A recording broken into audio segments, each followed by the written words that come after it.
నేను ఊహించుకుంటే కవిత మనసులో వరదలా పొంగుతుంది. కానీ అదంతా రాయాలని కూర్చుంటే అక్షరాలే, మాటలే. ఊహలన్నీ పాటలే కనుల తోటలో, అదే తొలి కలల కవితలే మాట మాటలో.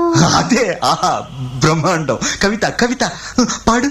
కమ్మని ఈ ప్రేమ లేఖనే రాసింది హృదయమే, ప్రియతమా నీ వచట కుశలమా నే నిజట కుశలమే.